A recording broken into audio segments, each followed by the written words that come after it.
Day. I'm Ryan, and this is Data Points. Today, we're going to be talking with Mary Rhodes, and she's the president of the Guam Hotel and Restaurant Association. And you're going to enjoy the conversation with Mary because she comes armed with stats and information. That's what we care about here at Data Points.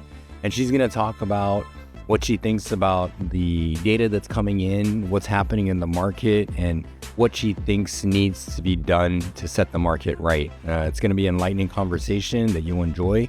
If you enjoy it, please give us a like, subscribe, share on any of our platforms, and please also check us out on Spotify or Apple Podcasts if you want to listen, or if you want to watch the full long-form podcast, you can watch it on YouTube. Enjoy. Day. I'm Ryan, and I'm here with the president of the Guam Hotel and Restaurant Association, Mary Rhodes. Mary, you graduated from Marquette. You have your MBA from UOG. You spent 5 years at PR agencies in Wisconsin and Washington. You were the senior vice president for Take Care FHP Guam in the CNMI, California, Oregon, and Washington for 12 years. And you spent the last 19 years as the president of the Guam Hotel and Restaurant Association. Thank you very much for coming on, and welcome. Thank you. Thank you for having me. Yes, I was off island for quite a bit of time, but eventually came home and been here ever since. And you know, haven't had too many careers on Guam, but certainly leading the healthcare industry and then the tourism industry has been at the forefront of a lot of what I've been doing. Well, one of the reasons I asked you to come on is because exactly that. You've been on Guam a long time, and you have deep insight into many industries and the problems that come to the forefront as a result. And, you know, I see you as a problem solver, and we're in a situation where I think we're having some problems, Mary. Yeah. Problem solver and actually getting things done, working with government and private sector, right? I think that really has been a lot of what GHRA has been advocating, especially for more than 50 years as an organization. And so the last 19 years with me at the helm has really just shown and continued to grow partnerships that we've always had in the industry, but more also with the government. Been through probably 5 governors now and administrations, and it's always a challenge to make sure that we are that top priority. Not when in the good years, though, because definitely we always have been. Tourism has been the largest sector as far as employer. We used to employ 60%. We used to employ 35% of the island with 60% of the GDP. And so now we're not representing all of that in the GDP thanks to the buildup. But, you know, with any other industry, there are times when there are peaks and valleys in different sectors. And so tourism certainly has been experiencing that due to COVID, the typhoon, and just a slow recovery.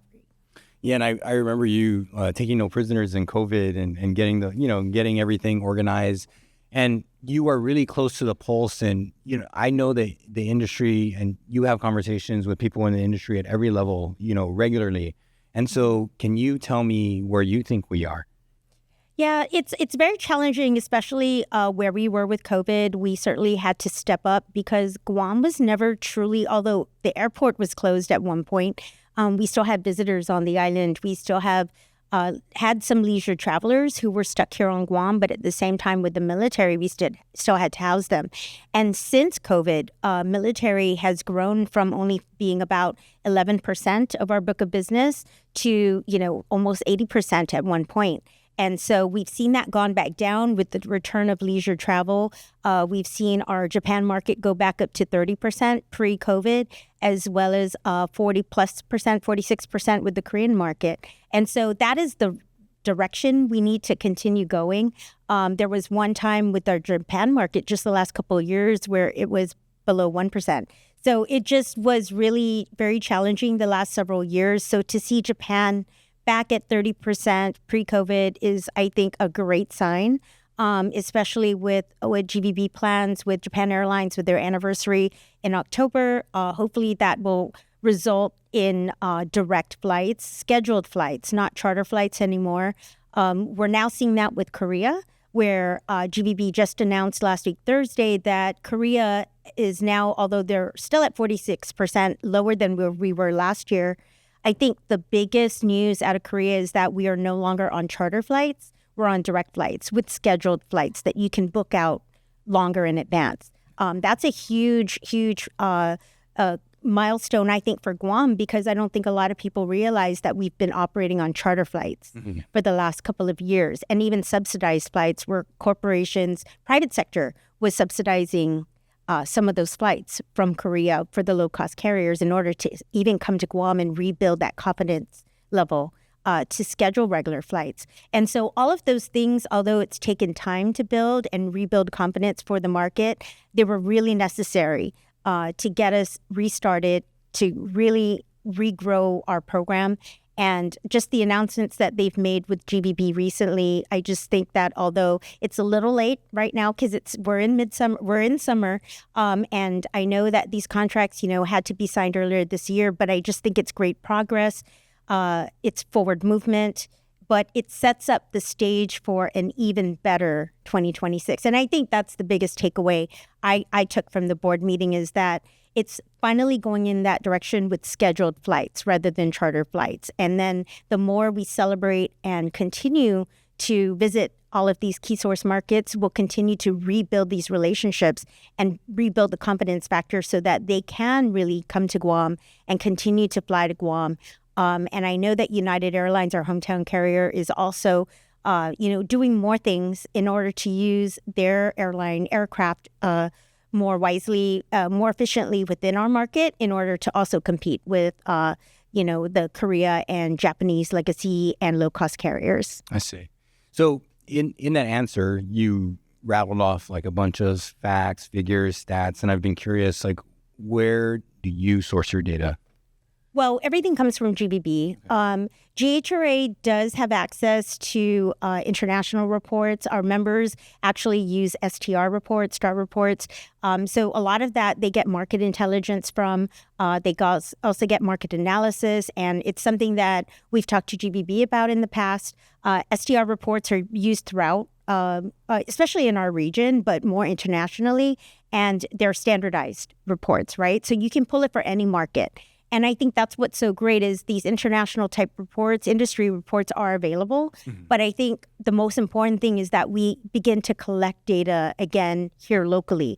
Guam, I think historically has not done a great job in collecting data historically. Some agencies really stand out with that. I know Reventax has gone online the last couple of years, and they're starting to put out reports. Some people don't know that Bureau of Statistics and Plans, they've been reporting import-export information with the Port Authority for a very long time. They've been doing data mining for a very long time, but it's a regular report. I think some of that information, or maybe all of that information, should go into a centralized database. Nice. Because those market outlooks could really help not just the shipping companies, but all the distributors, the air hotels, the restaurants, and really start to look at pricing. GHRA has worked with Guam EPA in the past to do food waste studies. And part of the food waste studies really looked at our importing and the food waste at the port, through the containers, all the way to the distributor, to the hotel, to what's served in the hotels and restaurants, and then also to the grocery stores. Wow. And so it dwindles down, right, from 100%. And so that food waste study was done by Guam EPA a couple years ago, by Jacobs Engineering, and it really had really shined a light on just the challenges we have already with the Jones Act and the increased costs of goods coming into Guam, but then how much of that, because of refrigeration or lack thereof, from every point of entry, where it comes through the port, off the port through chassis, into the distributor, to the consumers through various forms, how much waste takes place because we don't have the technologies available to continue the right temperatures throughout, right? So, of course, that goes to waste. And then, of course, we have to always work with public health. They changed the Guam Food Code several years ago. And then, so those are things we all have to consider. And so GHRA has always been that organization. You always talk about NGOs. And I think GHRA's legacy over the last going on 60 years is really, our legacy has always been, 53 years, our legacy has always been really that building that advocacy between government with private sector to find better ways, to improve ways of businesses to conduct business and offer the services. and to work with government as both executive, legislative branch, and on the regulatory side for compliance on whenever they pass laws, and even before, more importantly, before they even consider a bill, just on the impact it has to the industry and eventually the consumer. Sure. But what data matters to you? So you've said a lot of things and a lot of stakeholders, but if you were going to ask the government to start collecting data, or GHRA was going to suddenly take an interest or start onboarding data themselves and aggregating, what do you think should be collected that's not being right now? Well, GBB first has to reinstate the full research department. I think that's something that's really important. They're going to start the exit surveys. I think that they've also are looking at tourism economics, which has always produced the satellite survey. But in her podcast with you, Regine mentioned Symphony, which is marketing intelligence. And all of those surveys, I think, should be consistent and regularly reported. They used to do this only every 5 years. And then right around the pandemic, they started reporting every year, which was really great for our market. But they stopped in 2023. And so I think they need to reinstate everything that they've done before, but also add to it because like the marketing intelligence. And I think they should look at tourism economic Symphony data, but also like the STR report. And I'll give you an example where STR really has helped influence what has happened with our economic climate. So recently, the last 3 years, GHRA has worked with the Congressman's office, with the governor's office, with GBB, with our senators, and ultimately with the military on per diem, for example. Guam was being bypassed by the per diem committee because our market data wasn't always necessarily being reportedly on a regular basis. Sure. And so finally, when GBB's research department was intact, they were producing, based on the STR report, of what our ADR was, our average daily rate. And that can be compared to other markets, right? So easily compared. But because we did that, we were able to effectuate change with per diem. We have not been able to increase per diem since 2009. That's nuts. Wow. Right. Even with inflation, even with increasing costs of goods. And here's the kicker. Hawaii and Saipan received 2 increases from 2009 through 2023. And what is that at 8%? And bypassed Guam. What is that at 8% generally? Oh, the per diem has been static, 159 flat rate for those 14, 15 years. Mm-hmm. It has gone up to 179. And I'm expecting now that there's a consistent way of reporting our data that I would expect that it'll continue to rise because our average daily rate for 2024 was over $200. Wow. And so, but as you know, with data, you have to have 3 points, right, of it moving upward to show a trend. And so the more consistent we can be at reporting this, the more successful we will be at effectuating change with something that's comparable. I think the comparable sets are extremely important as well. You need to have like for like when you're presenting data, that it's not just being based on a small pool of people, but also something that is an instrument that can be compared to other markets. And so like the STR report, for example, should be looked at being implemented in addition to tourism economics at GBB because it's a standardized report. And it's so easily available for market studies within our region who are our competitors. Our competitors aren't necessarily just Hawaii. We have all of Southeast Asia as well as Okinawa. And somebody should really look at the success Okinawa has had for the last 10 to 15 years since they announced that the buildup would be going to Guam and out of Okinawa. What they've done with their tourism industry in 10 to 15 years, they've grown 10 times more than Guam in our heyday. In 10 to 15 years. So it's never too late to start or to rebuild or to try to get new energies into our growth, our regrowth period. But we have to look at the analytics to make informed decisions, I believe. And a lot of that is available, but we should be data mining ourselves. Mm-hmm. Right. And so just to drill down a little deeper, right? And so if we're data mining, like what's important to you? Geofence data, like place data, location data, like what would be give me 5 things that we can onboard today that would make a significant difference to your membership? Well, I think that's important if we had our visitors engaged in it, right? So obviously GBB has done exit surveys. So it tracks where they went, how much they spent, and we haven't had that data in like 3 years. Sure. So it's really important that we get that reinstated. So some of that data has been done, but I don't want to just go back to what we did before. I'd like to improve on what other data should we want, right? Based on the consumer's preferences. And so I think all of that's important, but at the same time, we need industry standards, not just for hotel occupancy and weighted hotel occupancy rate and percentage, but obviously like the airline load factor, we need restaurant sales, restaurant revenue. There's so many segments, retail, Agreed. wholesale, restaurant sales. There are so many segments, optional tours within our industry that really make up the whole industry, not just hotel and airlines, but there's a full set of services that are in our industry that could really benefit from more data. And a lot of this is already reported to DRT with gross receipts. Sure. Right. And so the more granular you can get in any category, the more information that you have, and the better your decision can be. And, what we've talked about here is we operate on small margins. And, having like a little extra there is really significant, even just in the per diem. 10% more is 10% more, right? And that's lifeblood to a business who's just hanging on. Right. And it also starts creating that momentum we should have had to correct our pricing, because our pricing should have been corrected some time ago. And now it's time to play catch up.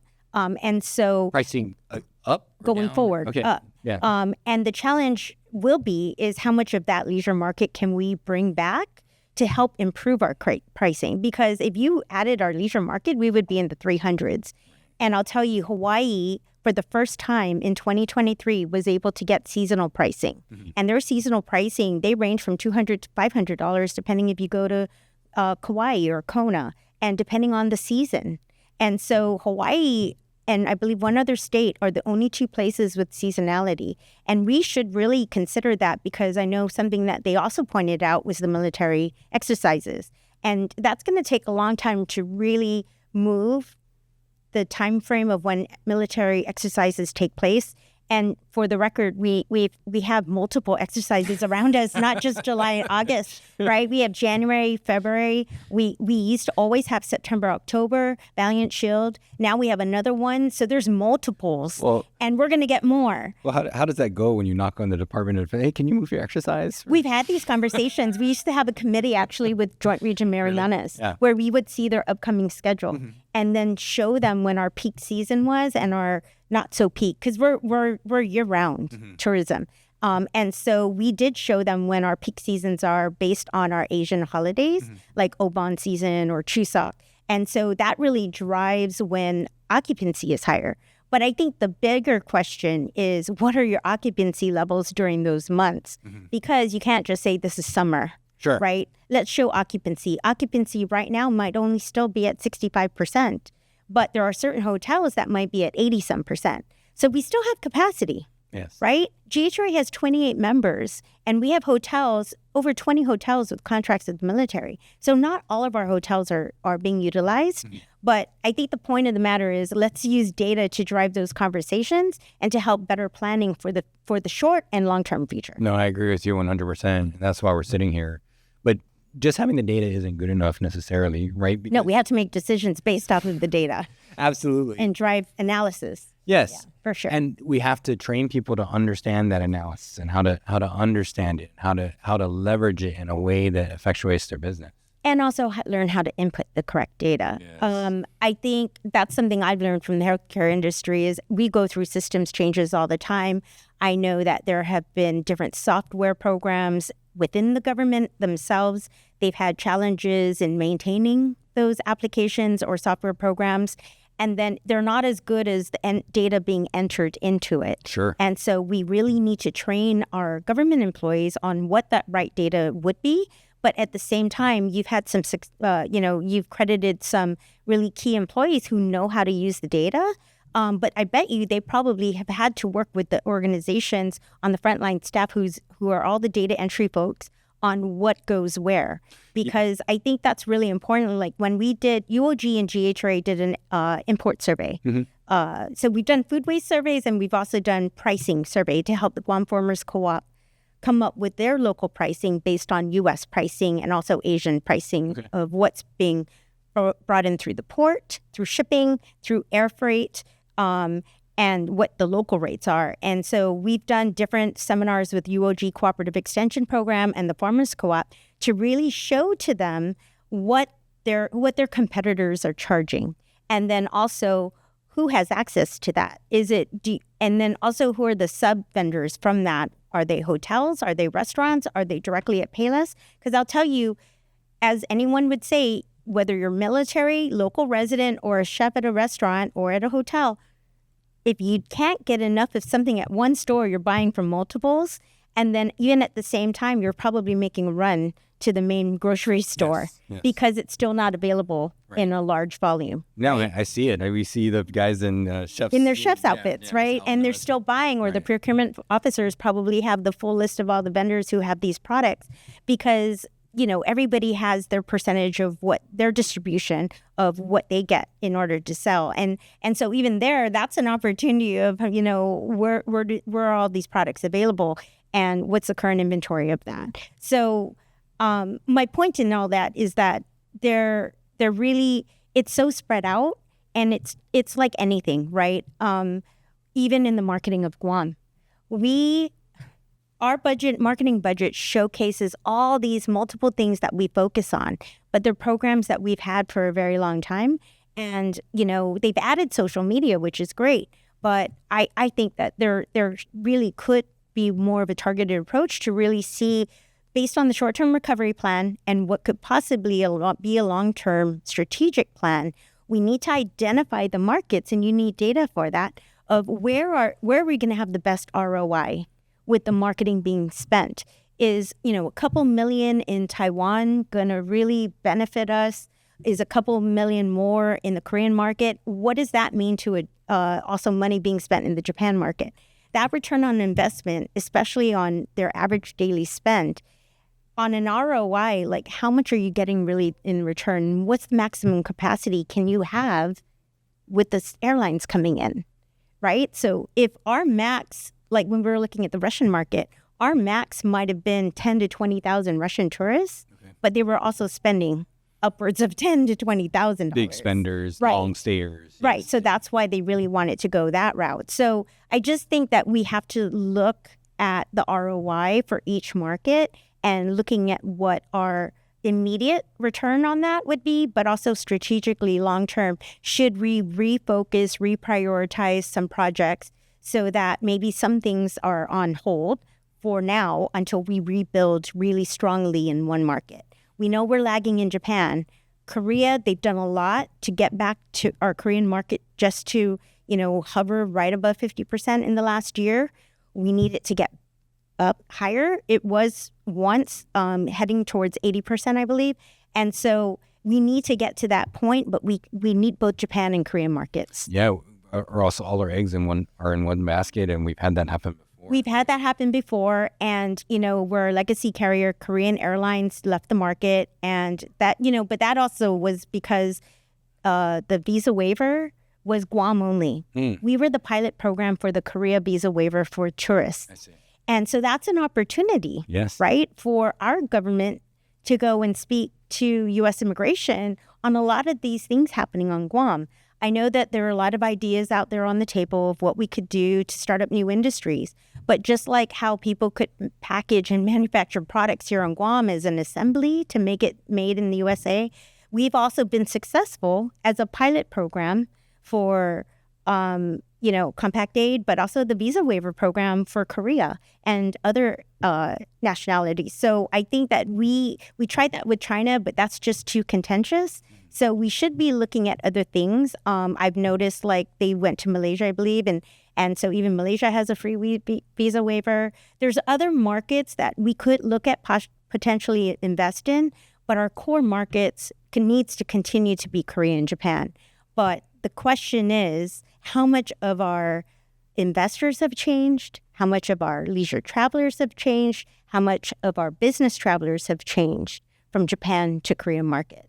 Do you know where the group that just bought the Westin is out of? They were Korean, yes. right? Korean. The new one is being brokered still. Oh, right? so it's still under brokerage. But if you look at the ones who have made investment moves, you really see them more from the Korean market.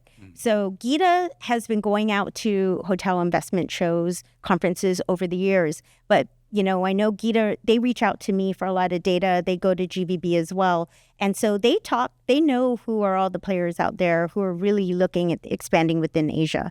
And I think that more can be done to re-engage with our Japanese investors, or even look at the ones who are here locally for the last 30, 40 years and really rebuild on those relationships to get more Japanese investment, because that's how travel really gets going. We relied so much not just on leisure traveler, but business travelers. No, and like, as I understand it, right, like there was a large apparatus to take care of Japanese expats who were here, right. And that's kind of diminished over time. Mm-hmm. But then also, one of the themes that we've noticed on the podcast is a lot of people who do business here now have done business here in the past. Mm-hmm. So just maintain where they come back. Yeah. And if you get them back, the whole apparatus that came with them initially comes back as well. So I agree with you there. And it's word of mouth, and it's building that confidence level with the market and increasing all of that travel, right? But we still have Japanese investors in Guam. So Guam Reef is still, we have a lot of Japanese-owned companies still. Right, of course, PHR. But we still have some other single hotels and other businesses that are heavily invested with Japan. So that's why I'm saying is that we still have a play here.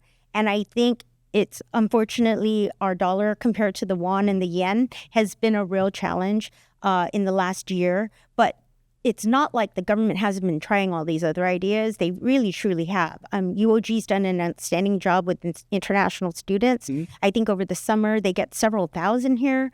And those are our future travelers, right, wanting to come back here. But one thing that I think that we've always had an opportunity with them is, how do you convert them for their last senior year to have a dual graduation certificate to come here for their senior year on Guam, so that they can work anywhere in the U.S. without reapplying for another visa. So there's different instances where we've talked about opportunities. The question is, what's the low-hanging fruit? And of the short-term recovery plan, what have we accomplished in the last 6 months since they've rolled it out officially, right? And what milestones have we met recently with this last board meeting with these announcements? And what is that doing to adjusting? Because we really only have a couple months in this fiscal period. And last year, we were shy of our goal at 753,000. And so where are we projecting to be at in October? And what does that bode for 2026? That's what everybody's asking right now. And honestly, our forecasting model, we used to have a really great forecasting model, and this is another private sector partnership we used to have. GBB used to receive a lot of that data, even with DFS as a partner. I see. And so a lot of our projections were really with the wholesalers and with companies like DFS, who really had, tentacles out there throughout Asia and can really work with everybody to bring in this data. But the challenge is the FIT market, it's always the online travel agencies, the OTAs. But I think that we've been really steadily increasing our FIT market over the years, and you can make assumptions based on our experiences with the OTAs, the online travel agencies, and how FIT decisions are being made. I think that we've been successful at growing that over the last, 5 years, certainly over the last 5 years, almost more than that. And so I think it's going to continue to go that route because we're one of the last few wholesale markets, but our wholesalers are still very strong in their home country, right? We still have the Mode and the Hana in Korea, and we still have the GTBs and PMTs and HIS and all of that. So I think that we just need to continue to collaborate. But I think the thing that's really important is we need to look at more opportunities where it makes sense between airport, GVB, and Gita. I think that we need to collectively act together in identifying programs that are going to have short and long-term successes within the government. I don't want us to say that GVB has the full responsibility of this, because GVB is the marketing arm of Guam. There's still an economic development responsibility with GITA, as well as the airport in working together with those agencies. They can't do much with the FAA regulations and with the bonds that they have, the bond that they have, but there's some interagency cooperation that has been taking place, which I think is really good for the airport. I've talked to Ricky at length about this, about how we could do more between airport, GBB, and GITA. And so take that together with what we can do at the legislature and with the front office. I think that we need to take our short-term recovery plan and really identify the beginnings of a short to long-term recovery, because a strategic plan hasn't been done yet. And it hasn't been done in a while, since Tourism 2020, actually. And so to me, that is what everybody's looking for. Right. Is we know there's a short-term recovery plan, more of a tactical plan, and everybody has been in that tactical mode. But how do we fit alongside construction? And how do we take the successes of what we've been seeing in construction and use that to benefit the one industry that needs the help, especially when construction is going to start to level off? Yes, yeah. And so all the stuff that you say are great points, right? And we can get a great strategic plan in place. We can have all the data that we want, right? But one of the things that is a common refrain in your industry too is we just don't have the manpower. We don't have the people to do it. We haven't been able to maintain the workforce. And that speaks to a lot of what you're doing, in terms of ensuring that the people in the industry have proper housing, proper benefits, those kinds of things. And you advocate for that. Can you talk to me about what you're doing there? Sure. GHRA primarily focuses on the business itself, the members of our organization, along with the industry and the employees of the organization. So we have a lot of workforce development programs. GHRA has been an apprentice sponsor with Guam DOL since 1986. We also do pre-apprenticeship. We've done things, we run all the sports leagues for our employees. So we do a lot of morale, welfare, but also training and education. We are the licensee for the training program for the ABC Responsible Alcohol Serving Card with your ABC license with Rev Tax. We're a partner with Public Health when it comes to the Guam Food Code. We're trying to work with them, with the Lieutenant Governor, to also do online certification with the health certificate, okay, as well as other things that we would like to streamline.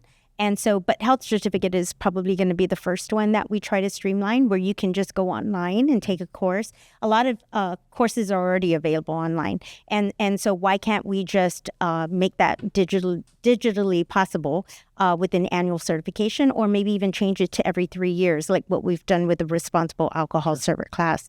So there's different ways that we've tried to help the employee themselves. One of the biggest, if not our number one issue, is really transportation, and I know housing is a concern.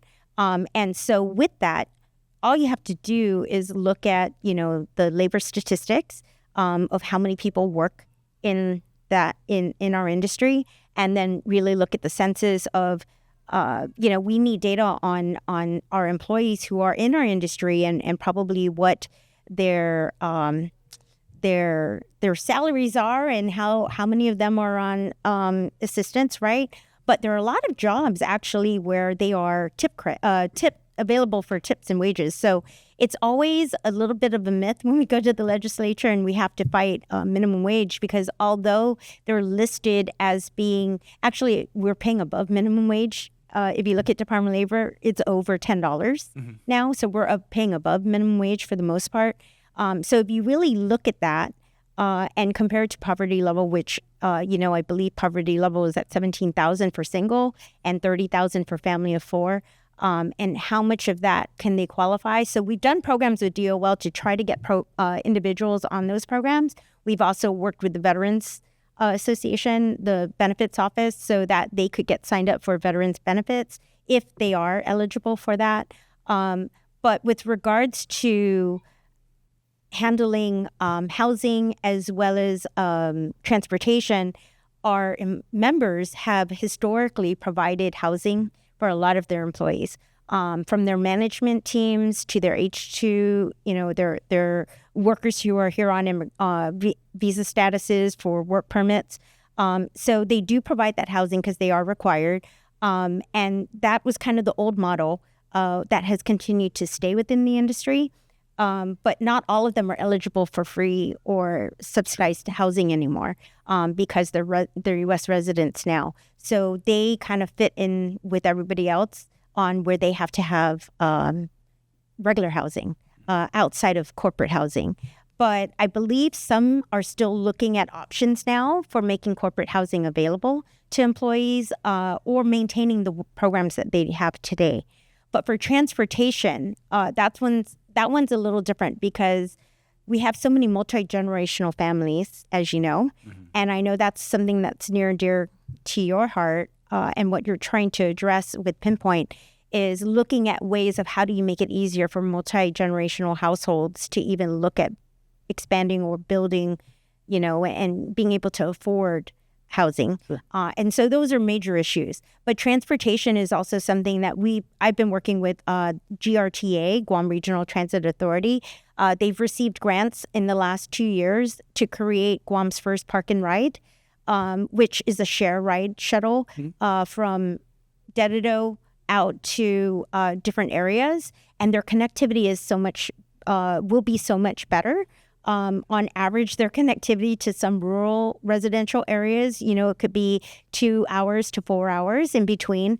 And so these shuttles between Dededo to Micronesia Mall and other sites, their connectivity, they're promising it to be 30 minutes. And so it's a shorter route. So then they can focus on the regional residential areas on some buses, and then they create more of a shopping bus or get to work bus. I've asked them over the years to consider routes to Mingilao for UOG GCC students to get to school, but also to get to work. But we know transportation is the number one issue for call-outs, turnovers, for people not being able to not just call out, but also maybe not have a full shift because they're carpooling. And so those are major issues we have to address. And so GHRA has been working with GRTA on identifying grant programs where because that's their mission. They've changed their model as an organization, as an agency, and they have to create additional funding for themselves. I see. And so in order to do that, they have to create public-private partnerships. They have to find grants that can accommodate the masses. And for me, more importantly, I've even talked to the governor herself, as well as the lieutenant governor about this, and also agency heads, is why can't we consolidate transportation dollars? Right? I agree. Yes. Why should we have 20 plus budgets with different agencies all having different transportation dollars?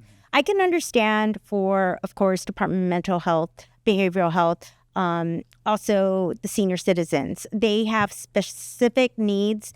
But my last GRTA meeting, I found out that every bus that they go into contract with going forward, public or private, has to be ADA compliant regardless because it's a federal grant.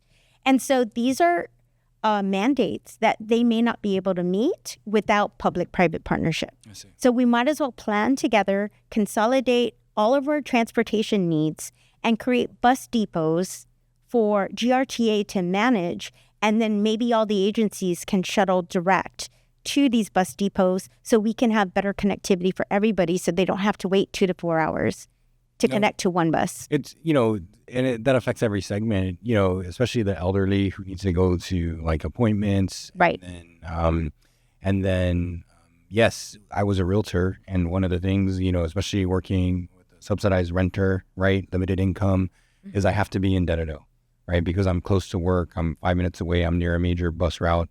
Like there was better housing further out, but it was never an option because you couldn't get your Uncle Joe or, auntie, whomever to come and pick you up on the way.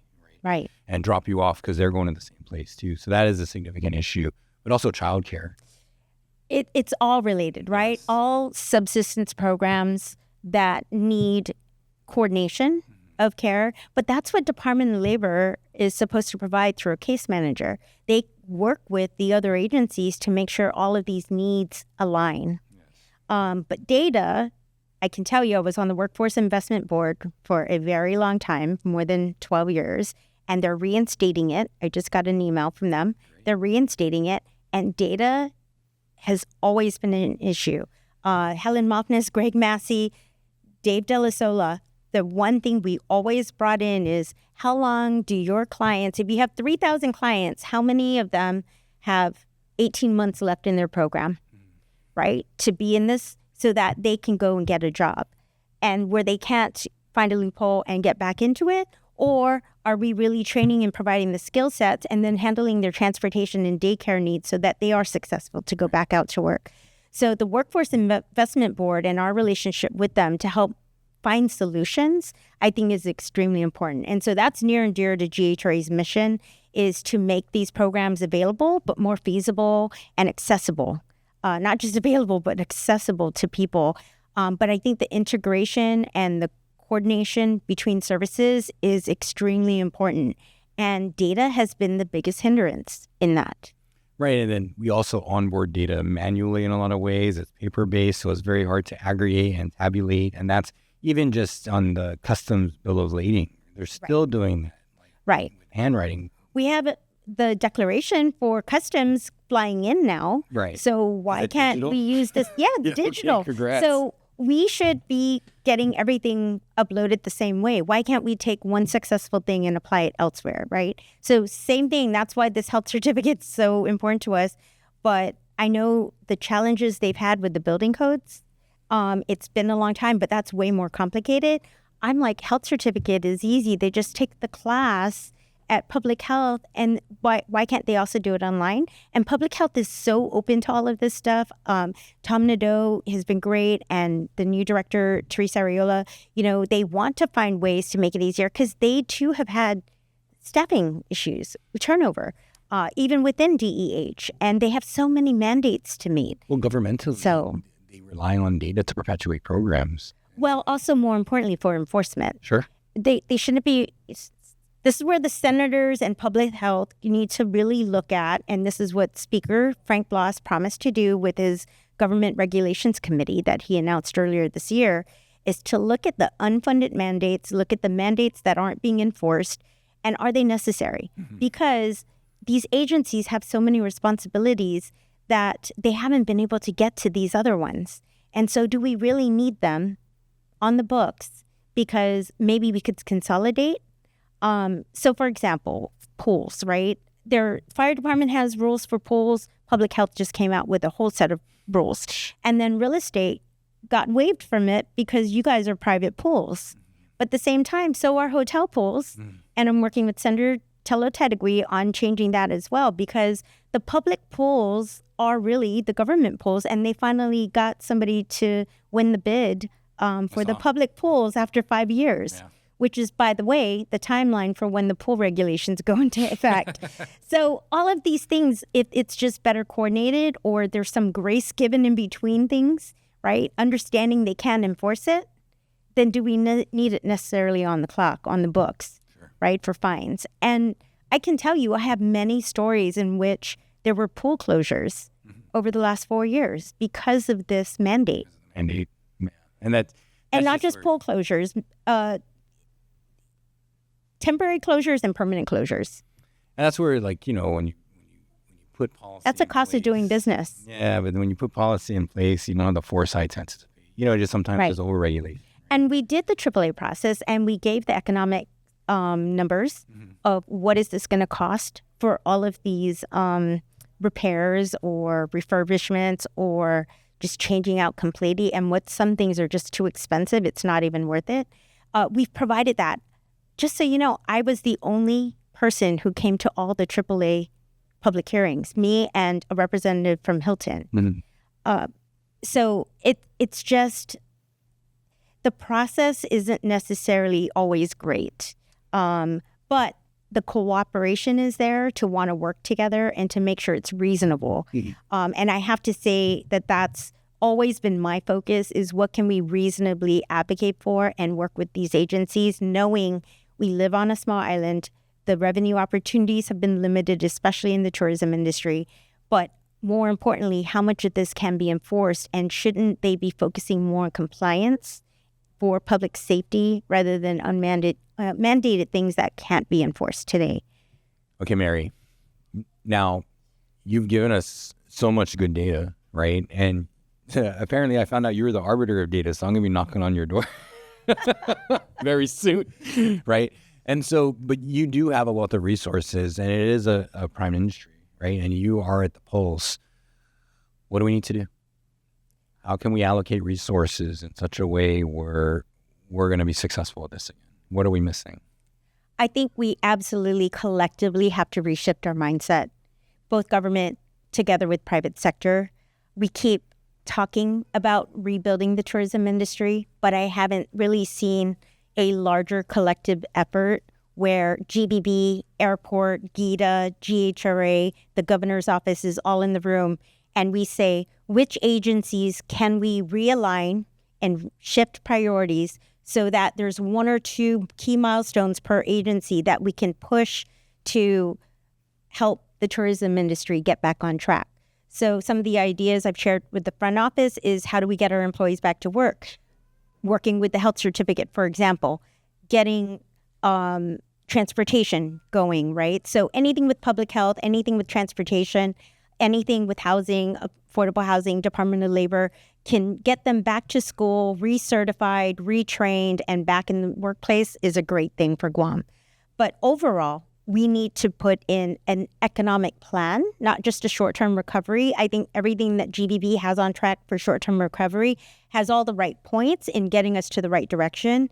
But I'd like to see a collective effort between GITA and the airport to look at how do we get back to our over 1 million visitors. And the reason why I think this is so important is so much, Guam has had a surplus of $60 million for the last 3 years. The projections for this year is over $80 million just because of the buildup. Okay. That's 3 years of $60 to now $80 million that is not being used to reinvest into something so we could grow either new industries or help revitalize old industries. And I think all of those monies should really be put into the tourism industry on top of what they're asking for the short-term recovery. And the reason is they're going to get it back multiple folds. What I provided recently at the 38th Guam Legislature is about the gross receipts tax. We right now are only collecting 9.39 million in gross receipts tax this last year. That's an 86% drop, though, in GRT from what we collected in 2019. 2019 alone was 58.8 million in 2019. Wow. 86%. Right there is your differential. Sure. If we got to 56.8 million, we just doubled what you've made every year. That's on a per annual basis, right? But remember, it's not just gross receipts. It's also hotel occupancy tax. Hotel occupancy tax right now is at $33 million. We used to collect $45 million. So again, you leave $12 million on the table. $12 million plus another $49 million right there. Wow. That's $61 million right there alone, right? So, but if you look at collectively with special revenues, gross receipts tax, hotel occupancy tax, corporate tax, and income tax. Yeah. Altogether, in 2019, we collected and gave to the government on an annual basis $238.6 million in 2019. $238 million. In this last year, we dropped $105 million. That is a drop of 26%. So we could be it's $105 million. So we are missing $129 million. Yeah. So that's on an annual basis. That's double with the revenues we're getting from the military buildup. Sure. So if we just refocused and as a group and realigned all our resources to not shift everything, but just shift one or two things every agency can do to help with tourism and the employees and get people back to work, DOE could be, I'm speaking next week at the Youth Summit with Michael Weekly, and we are talking to the youth that are in the summer work programs and how they could all find jobs and careers in the hospitality industry. Hospitality is not just, certain jobs. It's a whole city. We have accounting, we have marketing, we have HR, Right. Service workers with front of the house, back of the house. There's so many careers that could be made available to them that they may not realize that these other jobs are available in this industry, right? What they see is only at the front. Right. So we need to celebrate ourselves. We need to really pass the messaging on that we need to refocus and realign all of our resources collectively with all agencies to identify key milestones we can each have within ourselves so we could get our community behind rebuilding tourism. Sure. And that's, in a way, if you invested that in local programs that could action businesses, maybe you'd retain some of your Gen Z entrepreneurs who will come in and build these ecotourism business or these wellness businesses and create this ecosystem here that really is thriving and will bring the younger travelers, that will bring kind of the people who you can build around and build a base and will grow with us. And maybe GUMA, there's an extension of GUMA where it's not just artisans they're focusing on. Maybe it's young entrepreneurs for optional tours, right? That they can join with SBDC, with GHRA, and identify an entrepreneurial program to create optional tours for that. Or retail. Like there are a lot of startup companies that are selling T-shirts and lifestyle wear, and that can translate into even tours, right? So where they're all, and collaborations. How do you take small businesses to work together as a collaborative effort to promote each other's products and have products in? So there are a couple of hotels who are doing this with wellness, but also with special collabs where they're getting local products like Fakai or Guam Brewery, or they even have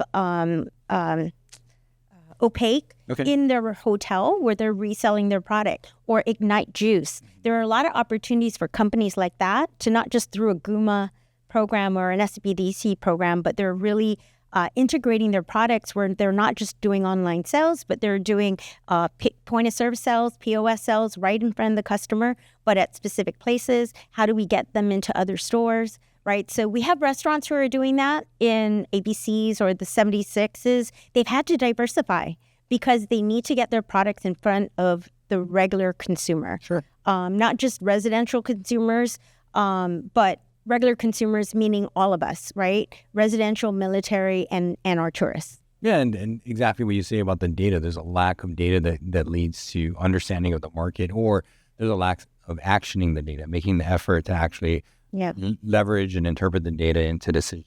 But that's a growth opportunity for GVB and GHRA, where we can take reports like STR, tourism economics, and add on to hotel occupancy information and arrival information. We need retail, optional tour, and restaurant sales information. A lot of that's already at DRT. How do we convert that into other kinds of data where we can expand and expound on it? Mm-hmm. And so what I've found is everybody's so siloed.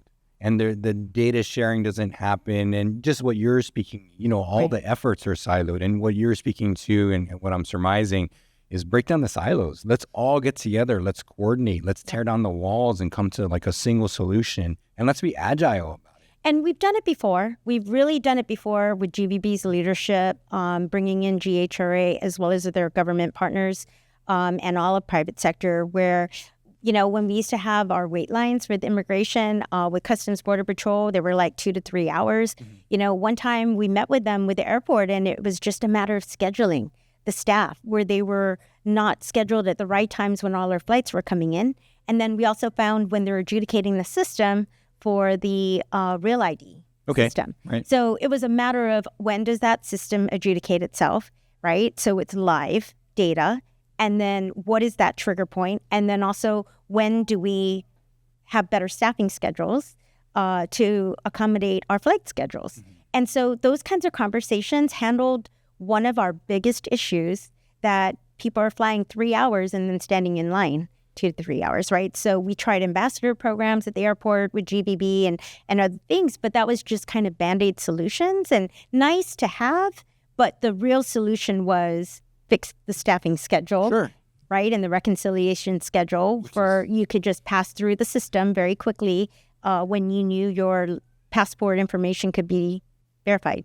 Yeah, which is a really simple solution, right? It is, but it isn't. Like, you have to get in the weeds of it to understand it. And like you said, understanding the data is more important than collecting the data. Sure. You have to really apply changes, reasonable changes over time. So I'm going to push back there because having dealt with poor quality data, garbage in, garbage out, you can't decision anything if what you're getting is terrible.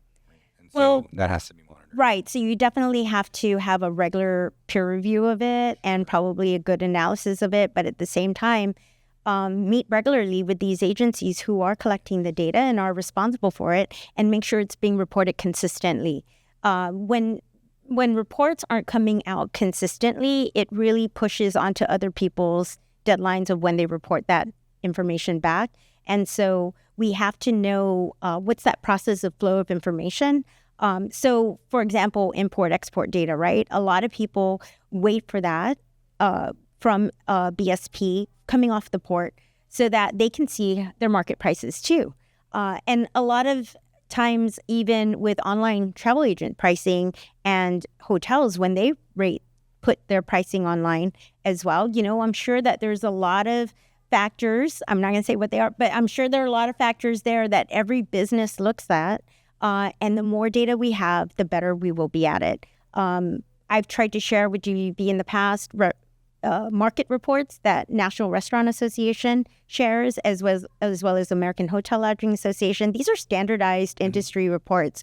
And if we can get to that, I think that we can attract more investors. I agree. We can certainly operate much more efficiently. We can certainly make better decisions, especially with CapEx, on ways to bring in more investors, but also in improvements and refurbishments of certain places, knowing, how to price certain things, right? And so what gives me pause, but at the same time hope, is that some of the purchases that have been taking place, the number one, we're still getting investors interested in Guam. Yes. And two, the cycle in how long an investor stays on Guam has been good.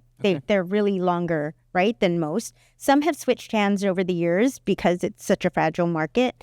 But I think those will only improve. But if you look at the purchasing price and some of those things, they're still pretty good. Yeah. Because I think Guam has so much value. And we're regionally positioned in a very unique place within Pacific, where our market being Asia, we're going to attract always a lot of Asian investors.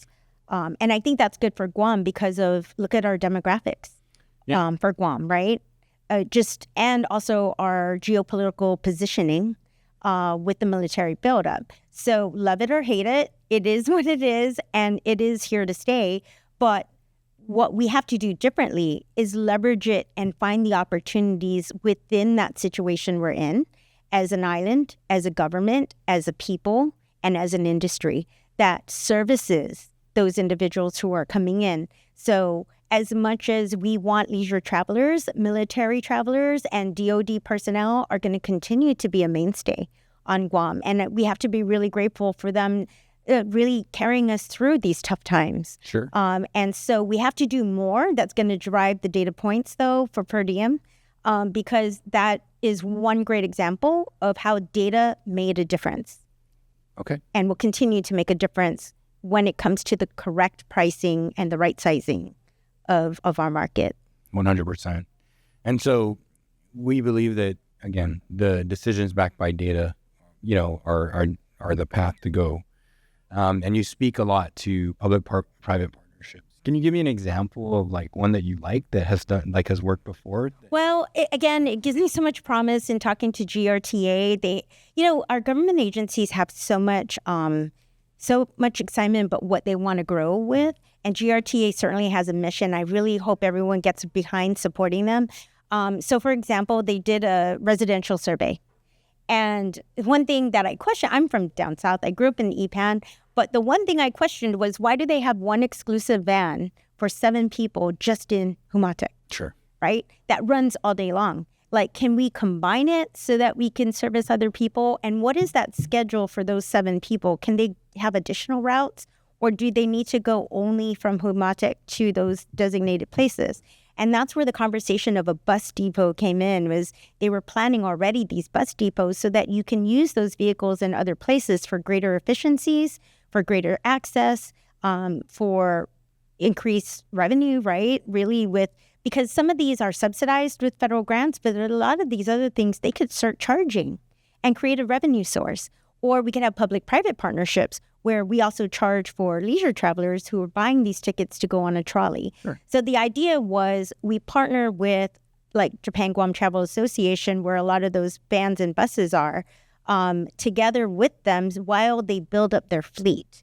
And so that's a really big picture idea, that if we can improve our transportation on island and get more federal transportation dollars, I think that would be great. The other one is, our tourists expect island-wide Wi-Fi when they come here. They just expect connectivity. Sure. And I just talked to somebody today at the legislature about our infrastructure funding. There was such a big thing during ARPA funds that, and also federal grant funds, that infrastructure was a big thing. And so one of the big topics I talked about was island-wide Wi-Fi connectivity. And so they said that these grants are going to start coming out, and we're in 2025 and it still hasn't been issued.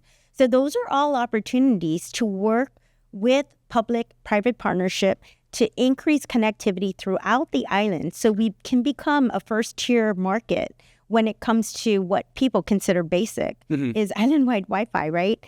And no drop zones and just be able to get online. Then we can collect the data you're really talking about of where they're going, what sites are they visiting, which sites and apps are they downloading while they're here. Are they taking tours of all the forts versus the Hagåtña Restoration Park versus Chamorro Village versus Tumon, or down in every mayor's villages? Yeah. So when we get that, we need island Wi-Fi, because no matter what we want, we can't get all of that data unless we have a really reliable, sustainable system. 100%. And when you have that, the data gets really deep, right? Right. And when you can get deep like that, that's deep insight and that's effective strategy. Right. And that's what I'm saying is hospitality isn't just about hotel occupancy and arrivals. It provides so many services, ancillary services throughout the island, that we need those kinds of services to improve tourism. And the more, we always say, the more it's around the entire island, it benefits our community, it benefits our people, it benefits the entire economy, and it benefits our tourists, and benefits the military as well. These are all things we can work collectively on. But how many times do we ever hear about people getting in a room to talk about these projects that are coming 1 to 3 years out to benefit the military and not leveraging this for our use as well, right? We talk about it with utilities, and I think the CCU does a great job in interacting with the military to talk about land use, utility usage. Why can't we do that with land use planning, with housing? Why can't we do that with utilities and communications, telecoms?